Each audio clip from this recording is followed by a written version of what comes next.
So part one of this video ended at the end of the second cross-examination. So now we're going to look at the 1AR, the 2NR, and the 2AR.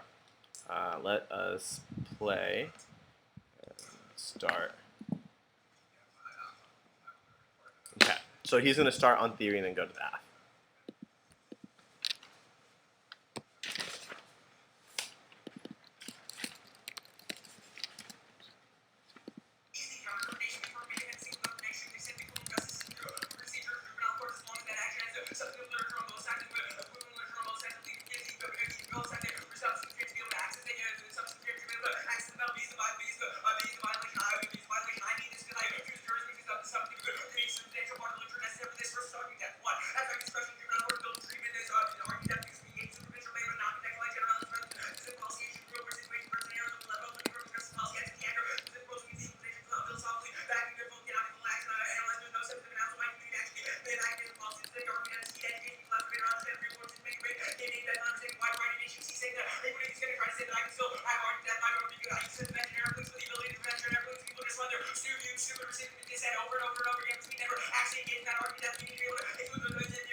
Okay.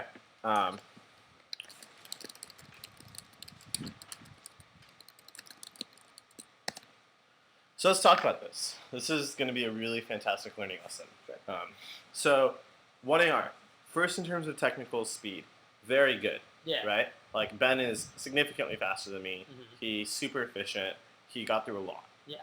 Right? So Ben is probably the most technically efficient debater you and I have watched up to this point. Sure.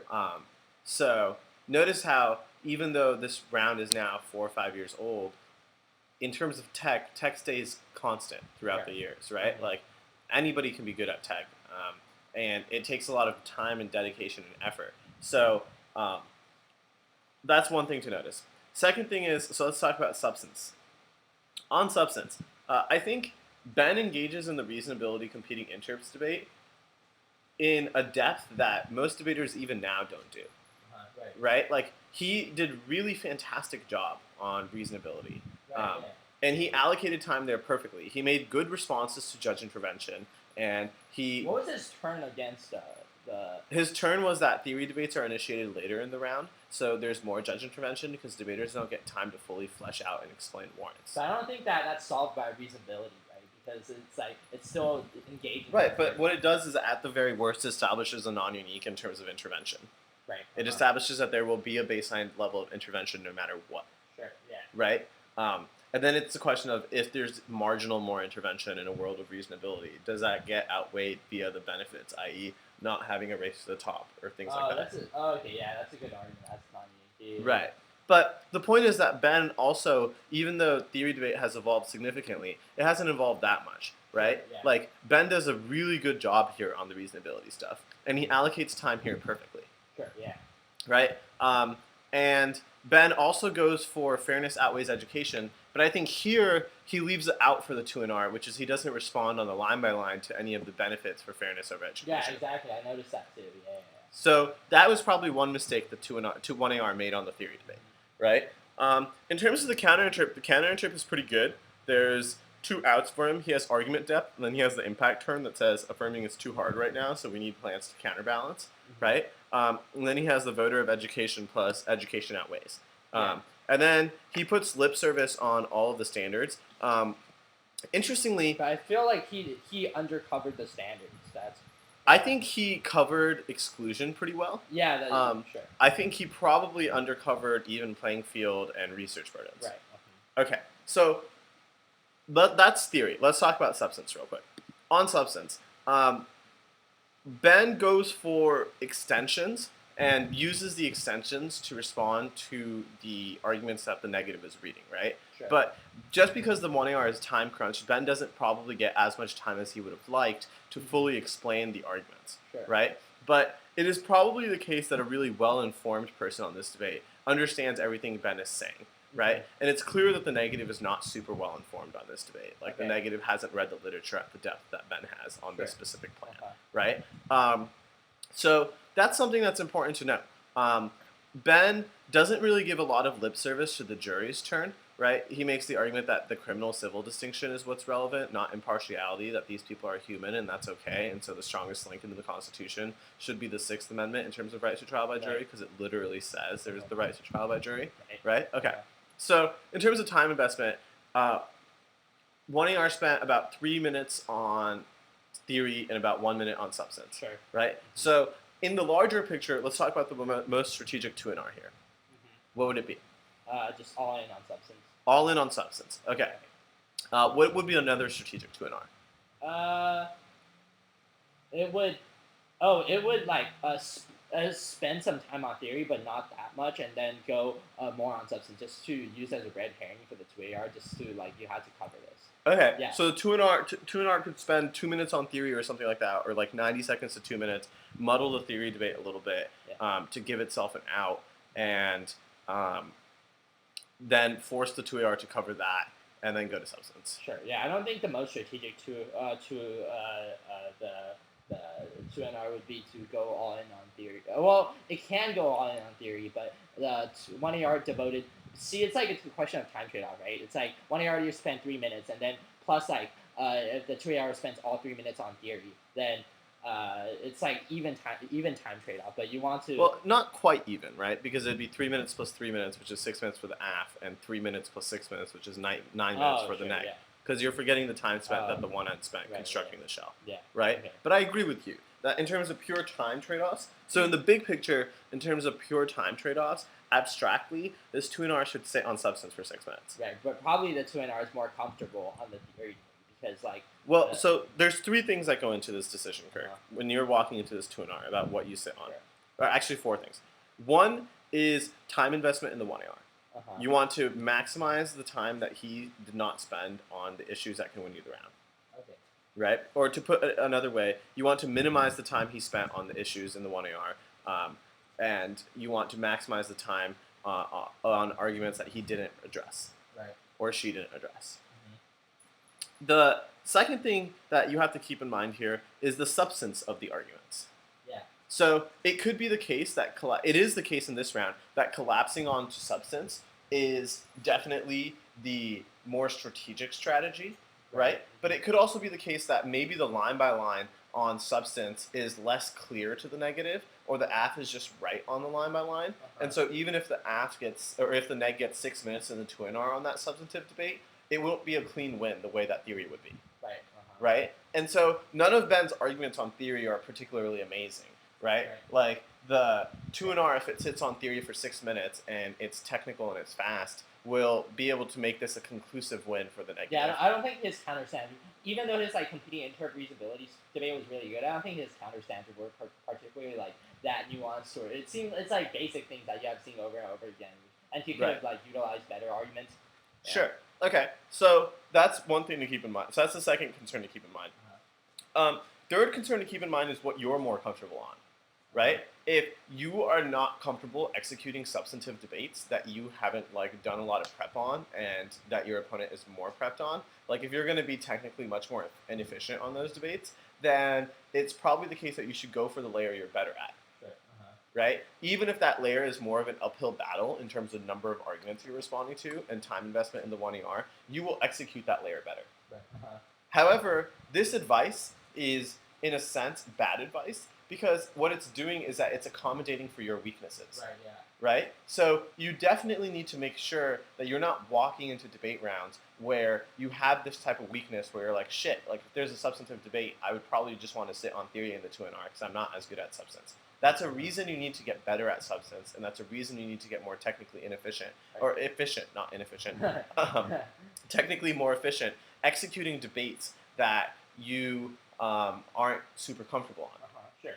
Cool. And then the fourth concern here that you should have is who your judge is. Right. Yeah, right?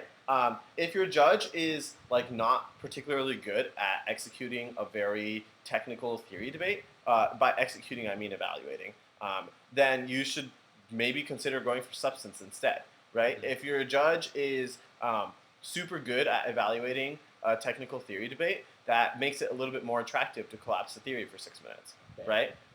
So now, I guess the logical follow-up question is, given that there are these 4 variables, which comes first? Which comes first, and how do we like compare them, right?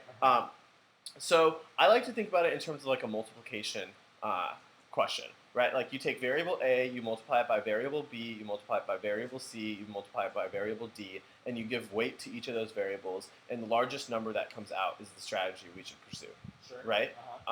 And so the first thing is that this conversation does not have a black and white answer. Right, it is not always the case that some variable comes before another variable, right? Yeah. In my mind, I think that the most important thing is the line by line.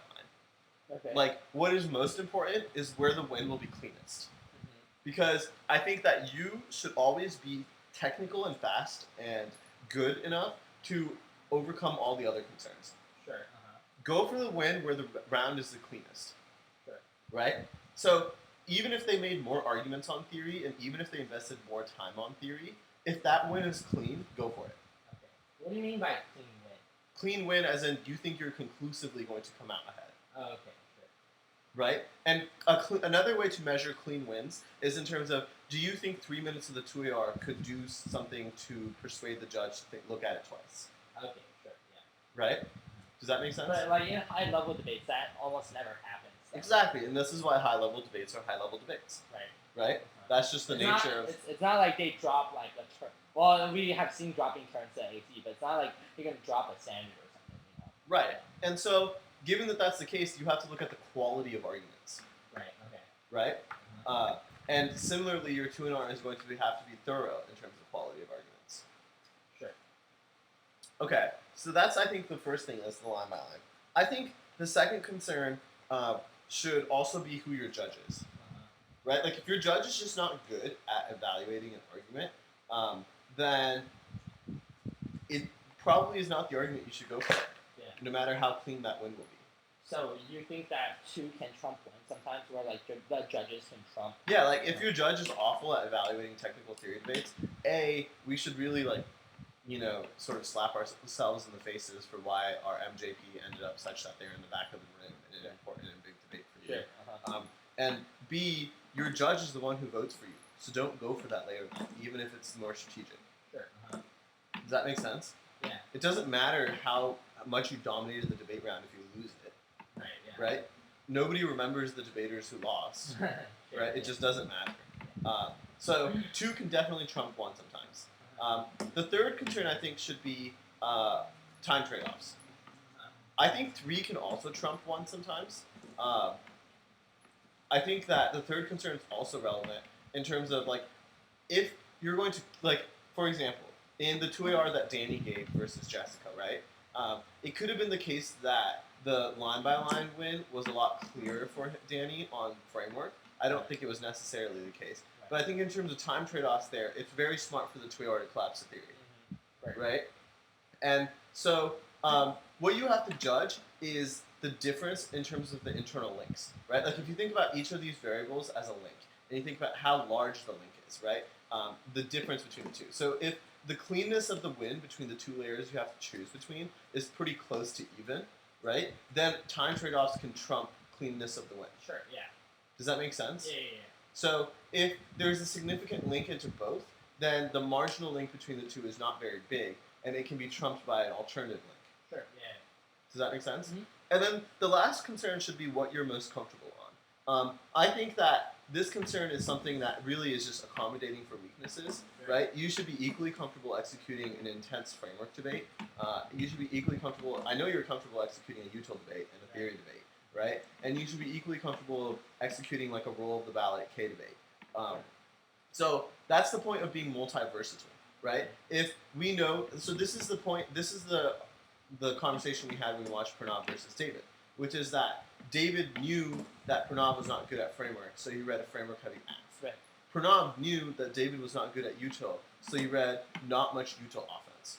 Right? If you're versatile, i.e. you're equally comfortable and good at executing a util debate versus a framework debate, that 1AR in finals could have collapsed to util. Right. And that would have been the easiest and best 1AR to get. Mm-hmm. Right? Sure. And so that's a great example of how lack of comfort can oftentimes be a hindrance, right? Sure. But notice how lack of comfort doesn't preclude competitive success. Both those debaters were in finals of TOC, right? So you can mask weaknesses by doing a variety of different things, such as reading a ton of theory or getting really good at a specific approach to the framework debate, like the big picture approach that Pranav was good at, right?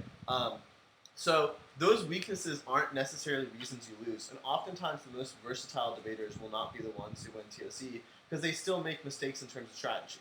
Sure, yeah. Right? But in an ideal world, you can make number 4 a non-concern, and then you just have to think about time trade-offs, how clean the win would be, and who your judge is. Sure, yeah. Okay, so this is, I hope, a very useful conversation for you so far. Now, the one thing the 2NR should not do is go for both. Right? Right. The 2NR should not go for 3 minutes of theory, 3 minutes of substance, and split its eggs. Yeah. Because but it can still like split it unevenly, right? Splitting it unevenly makes more sense. Like 5 minutes on substance, 1 minute on theory, or 5 minutes on theory, 1 minute on substance. Sure. That makes a lot of sense because that forces the 2AR to have a nib and actually go for both. But splitting it evenly sort of leaves the 2NR in a position where it doesn't execute either debate as fully as it should have or could have. Right? Sure. So it makes sense to us that the best time trade-off is either all in on one layer or like 80% in on one layer and 20% in on the other. Okay. So let's see what the 2NR does.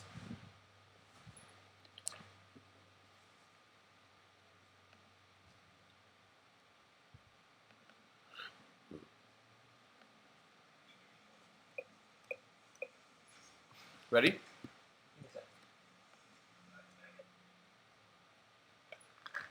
Okay, I'm good. Okay.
Okay, so let's analyze this 2NR. First thing is, we, before this 2NR started, said that what definitely should not happen is that the 2NR should not sit for 3 minutes on theory and 3 minutes on substance. Right? What did this 2NR do? It's sit on both. Sit on both. So strategically, this 2NR made a huge mistake. Uh-huh. Right?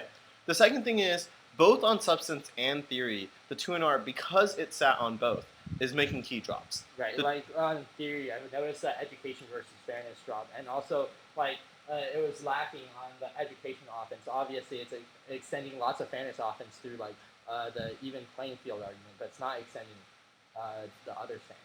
And also, very importantly, it's dropping reasonability. Oh right. Oh shit. Right? So this lets the 2AR get out of the theory debate fairly quickly with a combination of reasonability, education over fairness, and an education link. Right. Right? Additionally, the 2AR perceptually has a huge advantage on reasonability because the 1N engaged the AF quite substantively, and the 2NR also went for substance. Okay. Yeah. Right? So this is a really great example of why the 2NR should not sit equally on both layers it can win off of. Yeah. The 2NR needs to collapse. It needs to commit to one thing over the other, right? Okay. So in this round, neither of those layers were a red herring. Both of those layers were gone for equally, and that's really just not strategic for the negative. Yeah. Now, on the substance of the debate, I think the negatives also making a couple of drops. I think it handles the stare decisis debate okay. It could have made more line-by-line arguments on why Croft is not sufficient to show a fundamental shift in society, right? It also could have done interactional work. Like the extension of Brennan says that due process doesn't mean jury trials if there's another right that's adequate. And it could have used Tang to establish that the reason in this case it doesn't mean jury trials is because of Tang, because people recognize that juries can't adequately look at children and decide impartially, and it could have made arguments for why the judge is sufficient. Okay. Right? Now, what's interesting to note here is that the 1EC had arguments for why judges are awful for juveniles, right? But the 1AR, because it ran out of time, didn't get to extend any of those. Okay. And so the 1AR could have done interactional work between that argument and the Brennan analysis, but it didn't. And it also could have used that argument to weigh against Tang. That's like, even if juries are impartial or are biased, judges are even more biased. Sure. Or at the very least, there's a non-unique on bias. Okay. Yeah. Right? But additionally, so stare decisis is handled all right by the 2NR. It could have been more persuasive. It could have been more dominant. And that would have happened had the 2NR really collapsed the substance. Right? Now, where the 2NR also screws up is it goes hard for Tang. Right?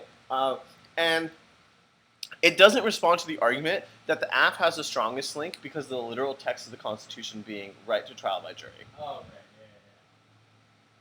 So the 2NR has two key drops here, right? One is this argument weighing between the Tang argument and my argument, or my argument, which is Tang, and his argument, which is contention 2. Sure. And the second is dropping reasonability. Okay.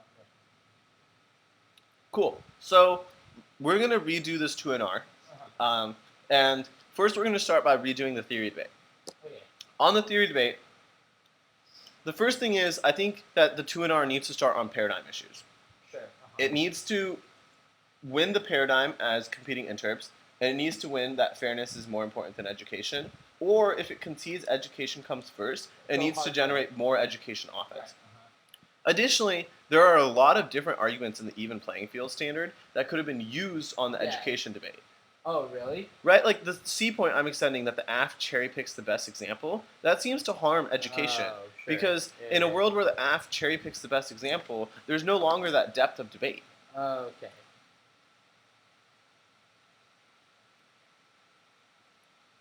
Also, there could have been a research burden argument that extended into education, because if you don't have the cards to engage on that debate in depth, i.e., if I don't have like the research ready to go because my burden was too high and yours was too low, that always means that my analysis will not be in depth. Right.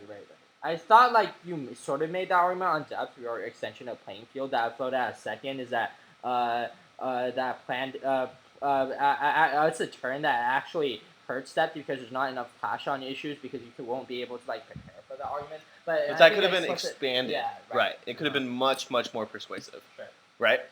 The 2NR was good in the sense that it caught the argument on the counter interp, saying that there's no bright line for what is sufficient Oh, literature, yeah, that's true. right? Yeah, but that doesn't matter insofar as you don't win the competing interest. Right. And additionally, I want you to note how I'm utilizing the parallel turn strategy, right? The breadth turn, i.e. the number 2 argument on the Right. fairness debate, has nothing to do with fairness, right? Sure. So that forces the 2AR to catch it, and it forces the 2AR to Wait, find what it. term was that? This is number 2 on affirming is too hard, the second standard that the counterinterp Breath has. under neck. Oh, yeah. Yeah. And so that argument had nothing whatsoever to do with the standard. It's put there as a parallel turn in the hopes that the 2AR will not catch it.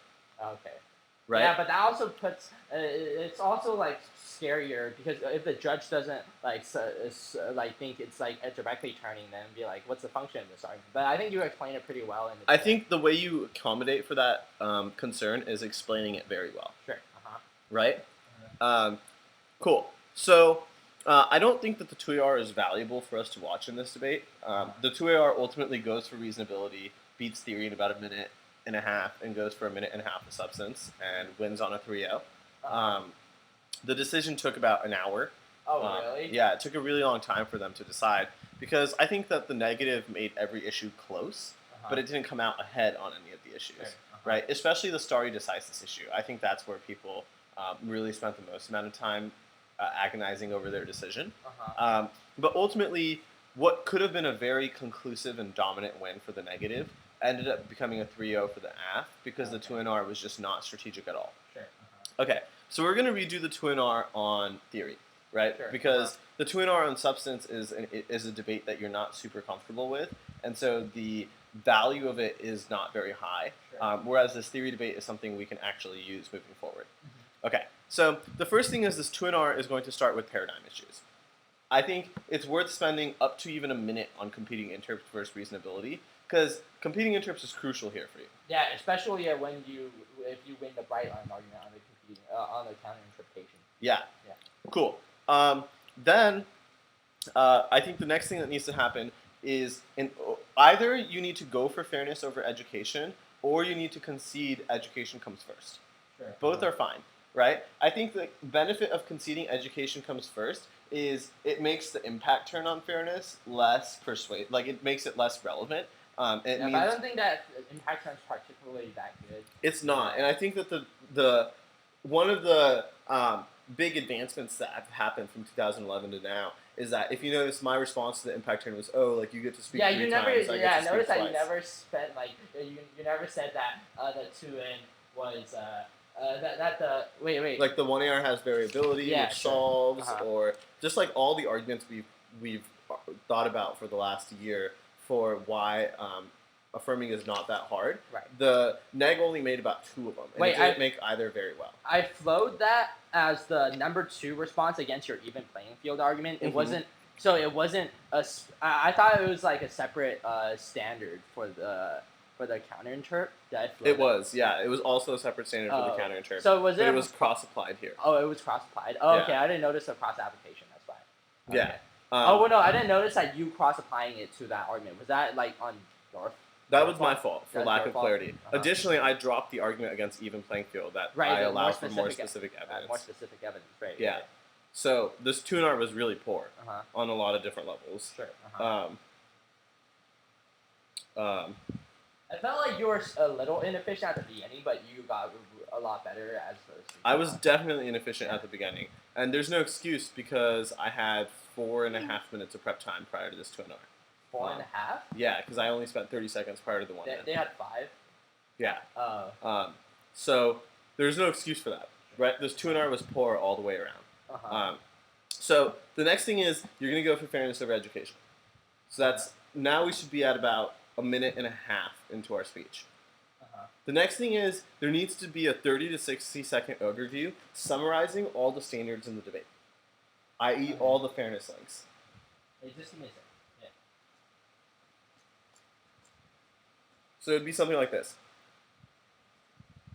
Big picture overview on the line by line on the standards debate is that there are several different fairness links. Here are all of them. First is research burden, second is even playing field, third is exclusion, fourth is the turn he's making on even playing field about more specific evidence, and fifth is the impact turn he's making on the counterinterpretation proper, where he says that it's necessary to check back for affirming being too difficult.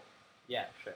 The first question you need to resolve is which of these 5 arguments have the biggest internal link back into fairness. This standard definitely outweighs all the rest. A point is this, B point is this, C point is this. That's pretty persuasive way to do it all at the top, so a judge can like flow it, like really distinguish it from like the rest of the rest of the speech. Yeah.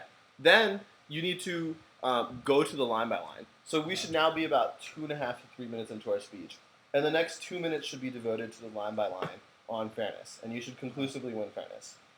Okay, sure. And then the last minute should be devoted to generating offense on education.